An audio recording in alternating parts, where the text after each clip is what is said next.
Welcome to the Untold Tales audio anthology, written and narrated by Dr. Jeffrey A. Robbins. A different point of view. It was only Kevin McCloskey's second day on his new job. He'd transferred in from the homicide division of the New York Police Department to the chronocrime section of the Detectives Bureau. It was a bit unsettling. While he'd heard a lot about the team, many of the details about the job were classified, and there was a lot to learn about his new role. After he arrived, he settled into his desk and opened his email. His new boss, Preston Farrell, the section chief, hurried over to him. "Gear up, Kevin," he said. "We just got a call." "What's up?" Kevin asked. He knew that the chronocrime section was called in for a wide variety of different crimes, theft, kidnapping, terrorism, so he wasn't sure what to expect. "Homicide," replied Preston. "So you'll fit right in." Kevin asked, "So who's the victim?" Preston paused and turned to answer. "Marcus Winstone was just killed. We have to get to the murder scene right away and record what happened there." "Winstone?" echoed Kevin. "The multi-billionaire? The Wizard of Wall Street, Winstone?" "More like the God of Wall Street," replied Preston. "But yes, he's the guy. He was apparently murdered in his own office at the New York Stock Exchange. He was bludgeoned to death just after the market opened this morning." "Wow," said Kevin. "This'll be a hell of an orientation day. Kind of high profile." "They can't get much higher," said Preston. Winstone was one of the richest men in the world. He was so rich that he had a special office built at the New York Stock Exchange. The office actually had a giant window that looked out over the exchange floor. Every day he'd stand at that window as the stock exchange closed and wave to the crowd. "How do you manage something like that?" "Well," said Preston, "I heard he spent $1 billion on upgrades to the stock exchange. He even had a small fusion reactor installed in the basement so they'd be completely independent of the city's power grid. So, no chance of blackouts. Anyway, grab your stuff and follow me. You'll get a great intro into how we operate." "Where to?" asked Kevin. "His office is at the exchange. You don't need to get anything. We have all the gear in a truck. It's portable. Sort of." They descended the nearby elevators to the department parking level and checked out one of the special vans belonging to the chronocrime team. Then they headed out, but there was no need for lights or sirens. The victim was already dead. "So how rich is he?" asked Kevin. Preston rolled his eyes. "Hell, I don't know. I read an article that he made $150 billion in just the last 3 years. That's more than $1 billion a week. That would mean he makes an average of $200 million every day, just playing stocks." Kevin made a low whistling sound. "I guess that's a real surprise to people here on Wall Street, because just 3 years ago he was supposedly nearly bankrupt. Now he's the third richest man in the world." They sat in silence for a while as Kevin tried to remember what else he'd heard about the guy.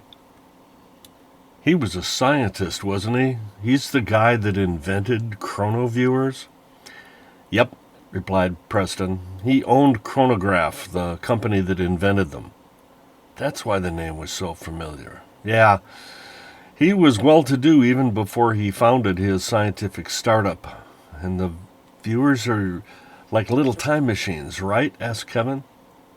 "Well, they open windows to the past, but they're not time machines, like most people think. They don't allow time travel. You can just open windows that let you peek into the past." Preston continued. "Marcus raised a lot of money, and he generated a lot of hype. He told everybody that his product could see backwards in time. He promised investors that his machine would be able to view anything in the past.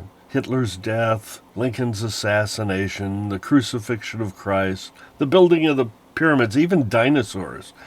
He spent his entire fortune trying to perfect the technology and borrowed to his limit, or actually quite a way past it, I guess. Eventually, though, he found out that you can't do all those things. You see, the energy that it takes to look back in time goes up exponentially as a quartic function. That means to the fourth power. Looking back 1 hour is relatively easy, but it takes about 10 kilowatts of power. That's as much electricity as a house might consume in an entire day. Looking back twice as far is 2 to the 4th times more costly. That means it takes 16 times as much energy. 3 hours is 81 times as costly, and so on. To look back a day would take 24 to the 4th power as much energy. That's nearly as much as is consumed by the entire city in one day. Using the entire output of a 1 gigawatt nuclear reactor at Los Alamos, scientists were able to look back 7 days in time. But there wasn't much to see beyond the lobby of the nuclear power plant a week earlier. The viewing capabilities are limited. You can look backwards in time, but only from the location you're at. And looking back much more isn't possible. Calculations show that it would take the output of the entire world to open a window that looked backwards just 9 days into the past. Kevin winced a bit. So, viewing dinosaurs and Hitler's death aren't an option? Preston shook his head. Nope. In any case, Marcus Winston went bankrupt trying to extend the technology. He did manage to sell a few chronoviewers to the public at $1 million each. He barely paid off his investors before the technology was restricted. Kevin nodded. He knew the next part well enough. Yeah, he muttered. It was quickly outlawed, licensed only to the police and the government, right? Privacy laws and national security? Yeah. The use of chronoviewers is prohibited almost everywhere without a warrant and a special license like ours. But why? Asked Kevin. Wouldn't they be more useful if people had more access to these machines? That's the problem, said Preston. Think about it. What would happen if everyone could see what happened even just a few hours ago? Imagine being able to see or hear what occurred yesterday. If used in a hotel, you could tell who slept with whom, create blackmailing videos. You'd be able to figure out what was said in a business office yesterday, or you could sneak into a bank and see what passwords a clerk typed into their computer.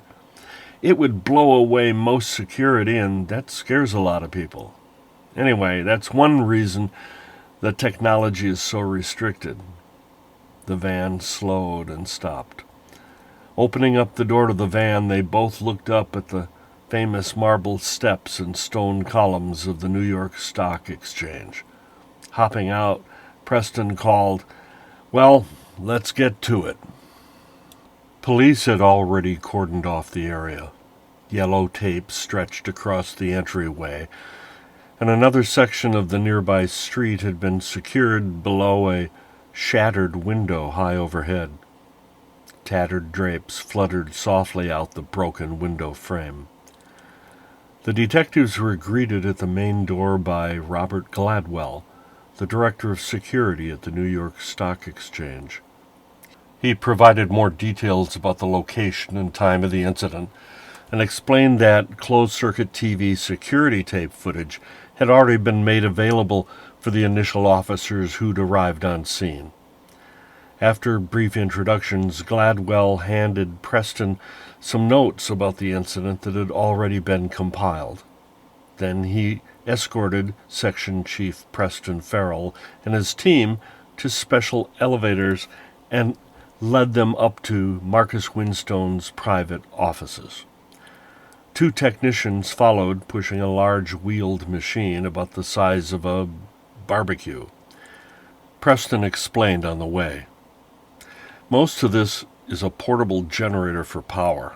The actual chronoviewer is really quite small. It's only about the size of a shoebox. The temporal field coils open a window that extends back in time, but it's only the size of a pinhole. The chronoviewer has a small camera positioned right at the tiny window, and the images that it sees are projected to the monitor here on top. Kevin watched as the machine was powered up and turned on.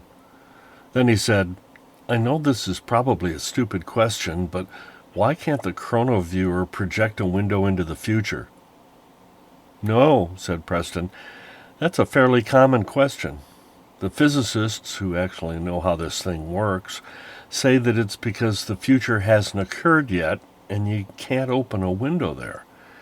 Windows can only be opened into the past, though the amount of time you go back is limited by the amount of power you can pump into the field coils to open that window."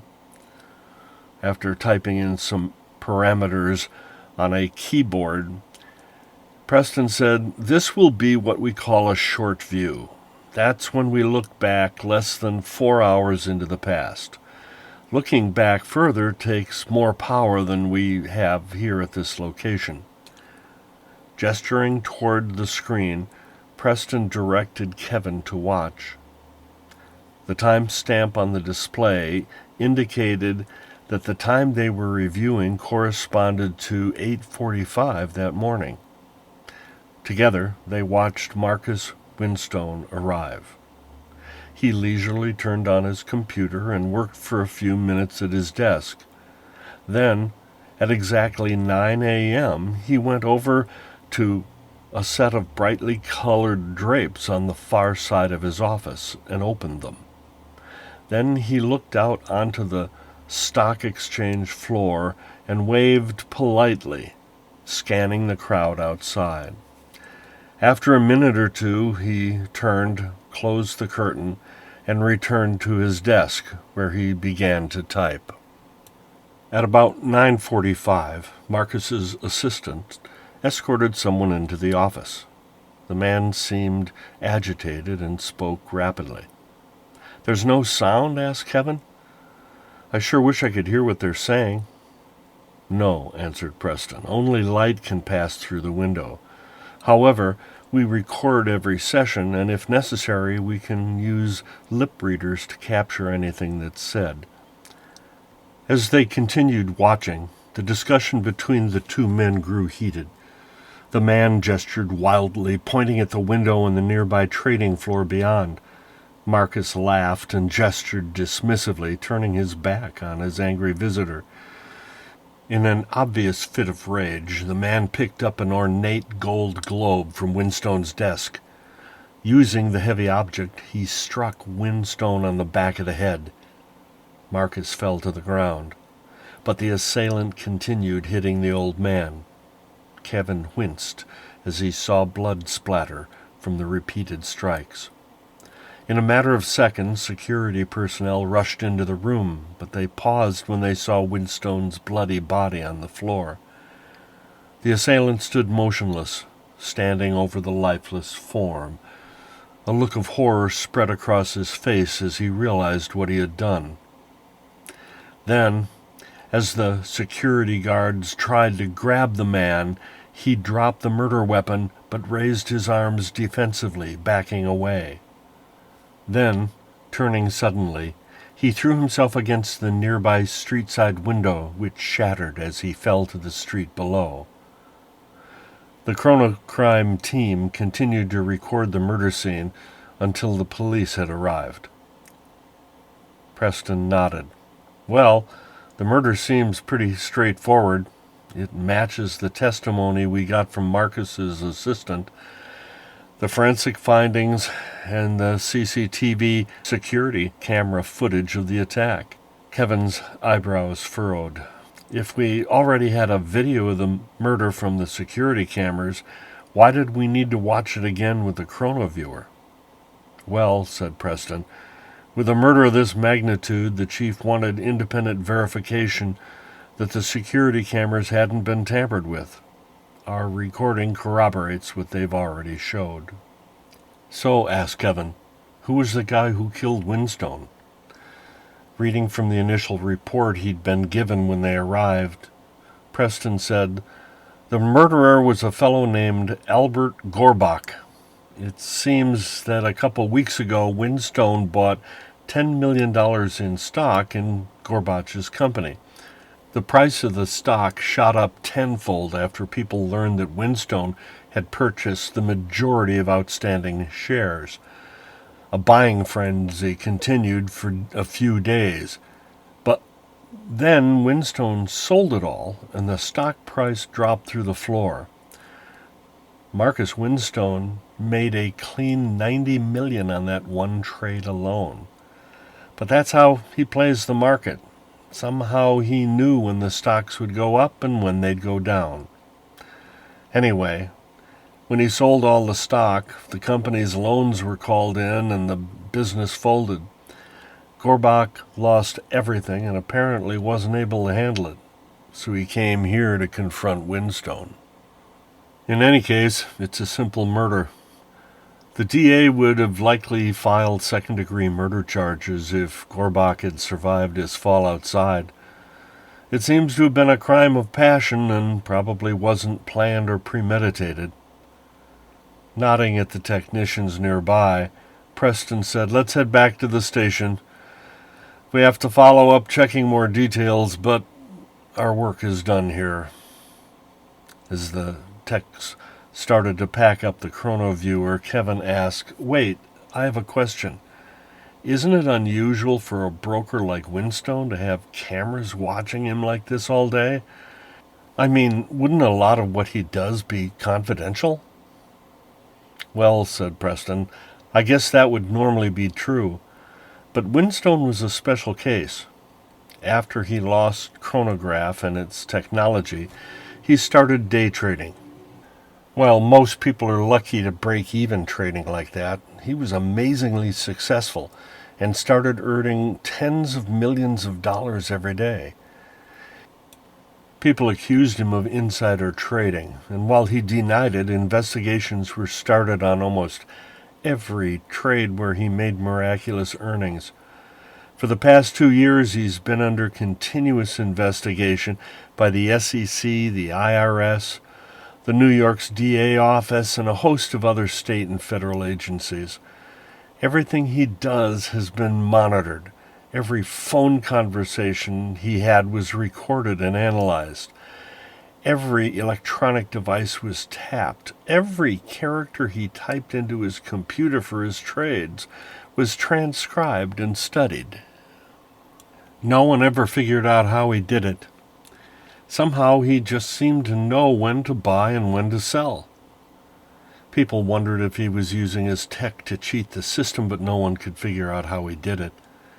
They never found any special software or computer simulations he might have used. He never got tips or hints from other people. Anyway, this guy had more eyes on him than the President of the United States. Seriously, people knew everything that he read or heard. They knew what he said, even what he ate. I'd wager they know how many times he belched and farted. Clearly he was some kind of genius. People said he had a photographic memory, but no one ever found out the secret to his remarkable success day trading. Shrugging, Preston added, I guess now nobody ever will. Kevin didn't ask any more questions as they packed everything up and returned to the station.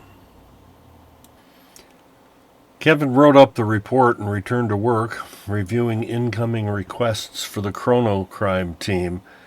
However, just after 4 p.m., they got a call. Preston hurried over to Kevin and said, You'd better come with me. We have to get back to the stock exchange.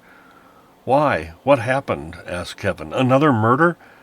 No, something else.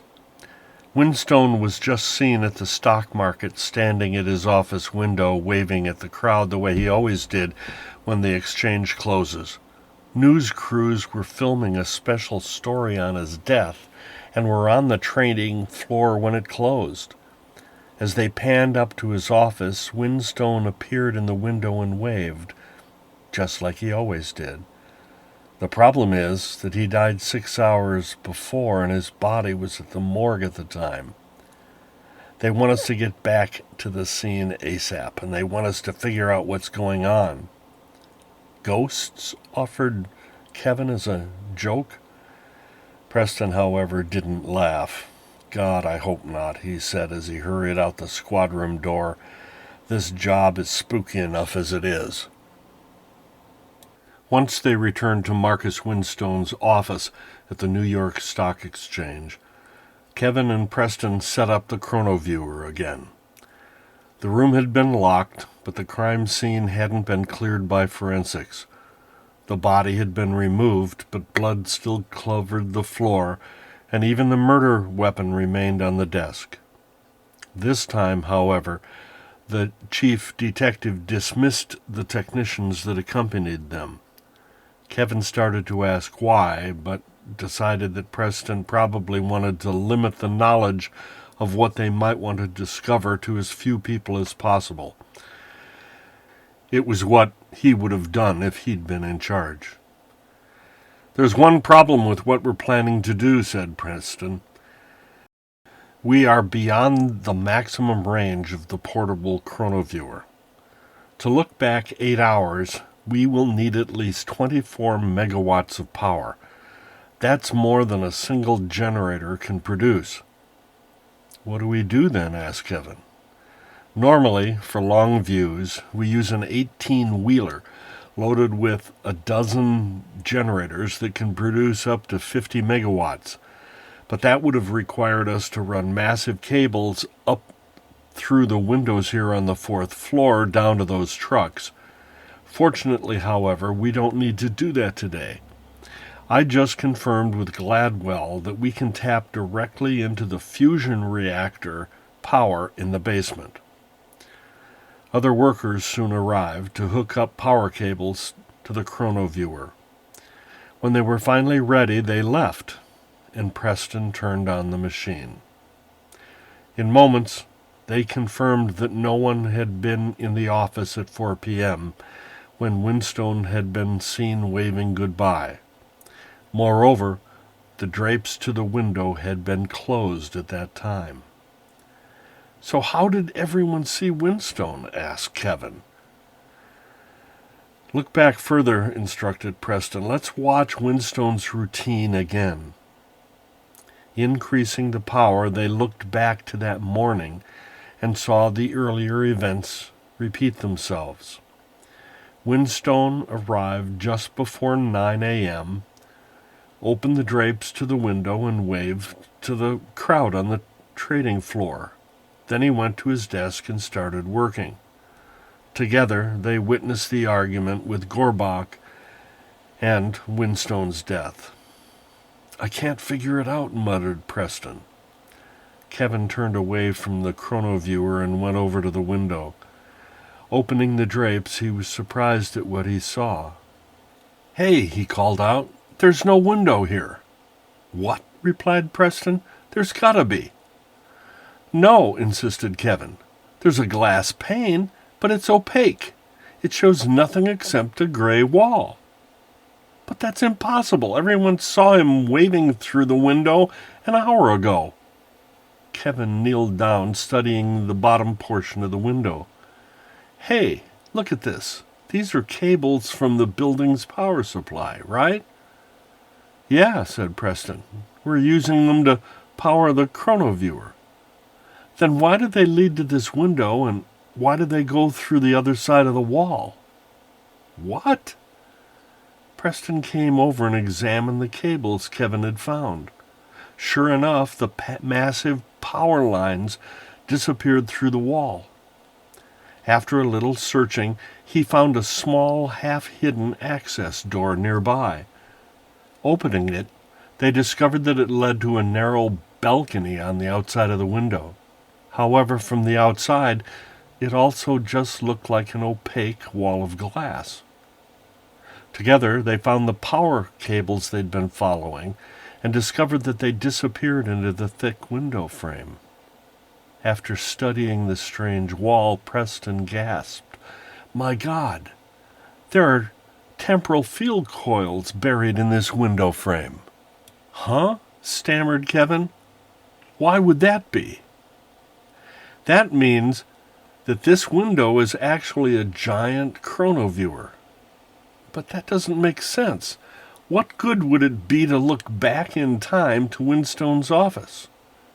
Kevin's eyes opened wide with a new realization. "No, it makes perfect sense. Hey," he said, interrupting himself, "do you think you can turn this on?" "I suppose so. There are some controls down here at the bottom of the window." Preston worked for a few moments and then finally powered up the giant chronoviewer. When he turned it on, however, the window became transparent, and they found themselves looking at the backside of the bright red window drapes on the other side of the wall. "I don't get it," said Preston. "My God," responded Kevin, "it does make sense. Look at the window. It's just like our chronoviewer, but larger." Instead of opening a pinhole to look into the past, Winstone created a much larger version that opened a portal 6 feet across. "But that's impossible," said Preston. "Scientists have tried that, and the power requirements would limit the viewing range to just a fraction of a second." "Well, you told me that Winstone had improved his technology before the government seized his invention. Maybe he succeeded. Maybe you can't look back any further in time, but he did manage to make a pinhole-sized window larger. A lot larger." Preston thought. "I guess that would be true, but the power requirements would be phenomenal." "Well," Kevin shrugged, "maybe that's why he needed his own fusion reactor." "Okay," conceded Preston, "but what good would that do?" "Don't you see?" said Kevin. "Look, from the outside the window here, all we see are drapes. But I left the drapes open inside. That means from out here we're looking backwards in time. If my guess is right, I'd say we're looking back about 7.5 hours. Preston's expression of confusion got more intense. "But that doesn't make sense. What good would it do?" "But it makes perfect sense," insisted Kevin. "But only if you're standing on the other side of the window when that happens. Don't you get it? The time viewer creates the window just like normal time windows, but you can see through them in both directions. From the outside of the window, you see backwards in time.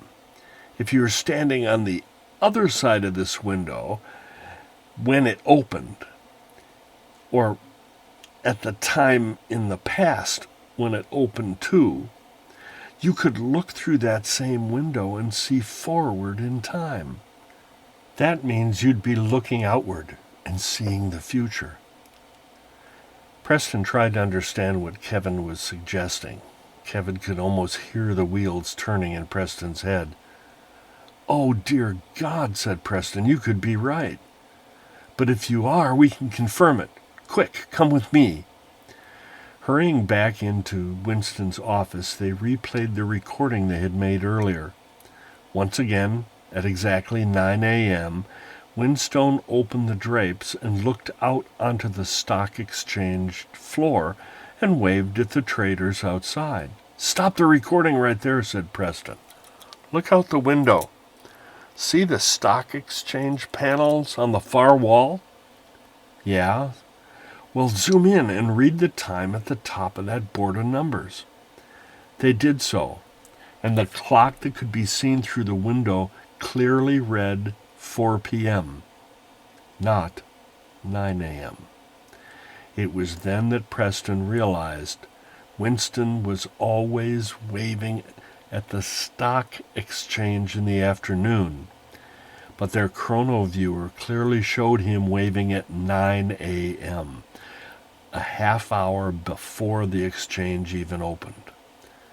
That meant when the two of them had seen Winston waving out his window in the morning, he wasn't seen by everyone outside until 8 hours later.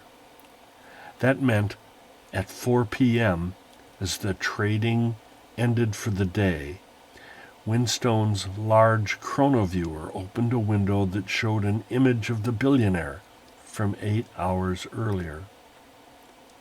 Thus, as he stood at the window in the morning, the traders outside at 4 p.m. could see him waving at the end of the day. However, from his perspective in the morning, Winstone could look back through that same window and peek into the future. From his viewpoint, he could see the information boards on the far wall and know how the day would end. He could see which stocks had gone up and which ones went down. With his eidetic memory, all he needed was a glance to know what to buy and what to sell. Indeed, it was the information that he gathered every morning upon which he based his trading decisions each day. Preston slowly nodded.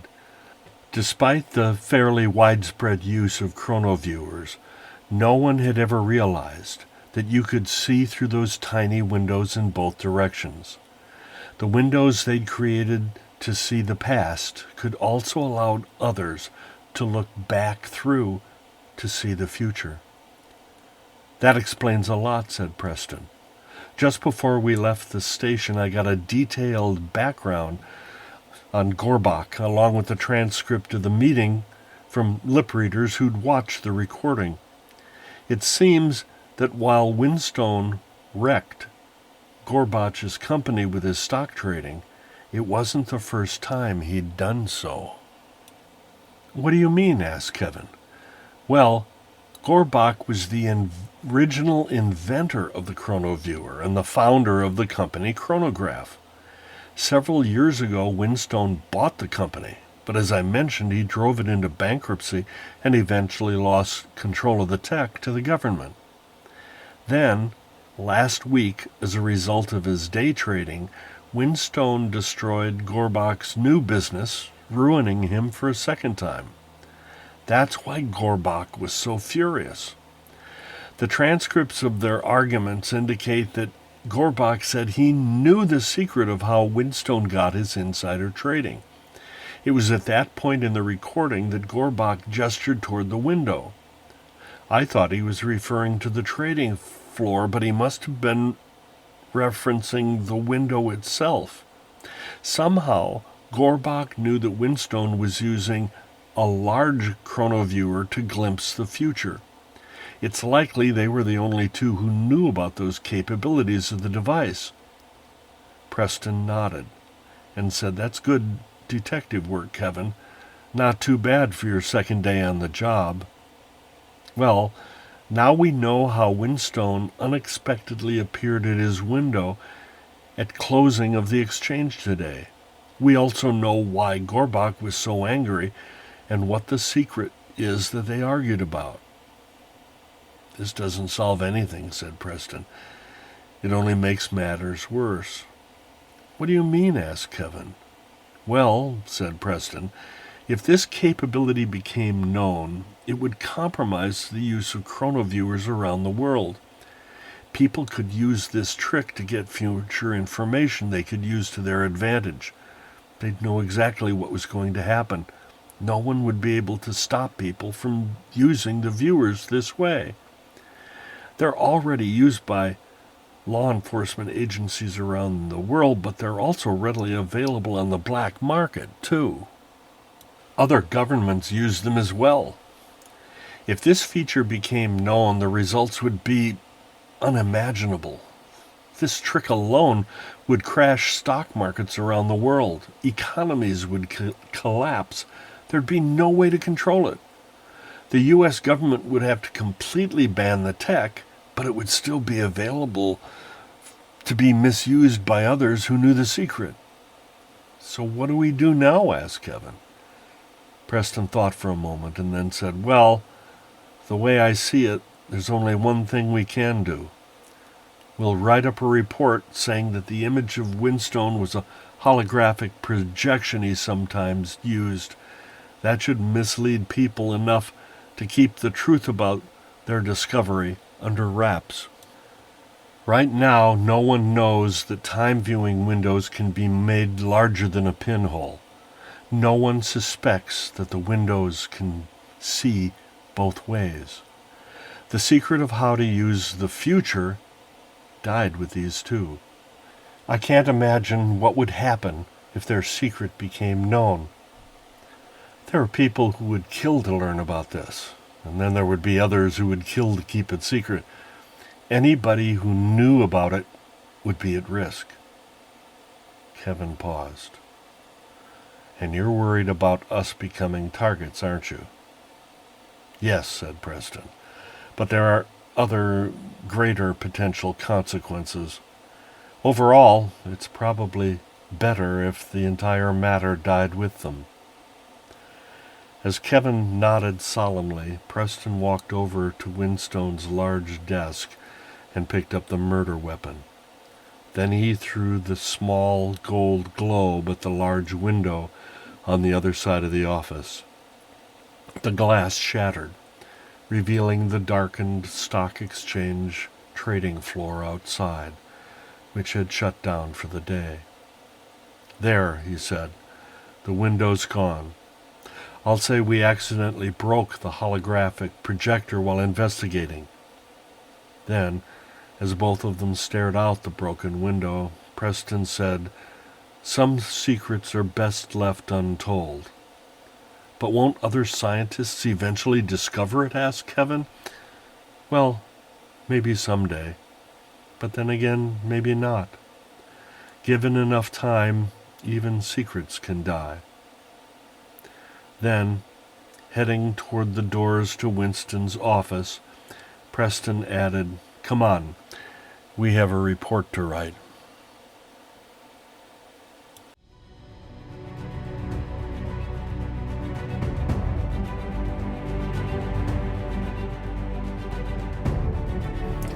Thank you for listening. As you know by now, we love our listeners, fans, patrons, and supporters. Please let us know what you think of our podcast and our stories. The best way to do that is to subscribe to our podcast at untold-tales.com. By doing so, you'll be added to our mailing list so you can be notified of upcoming episodes, blogs, and other information. Thanks again for listening, and have a great day.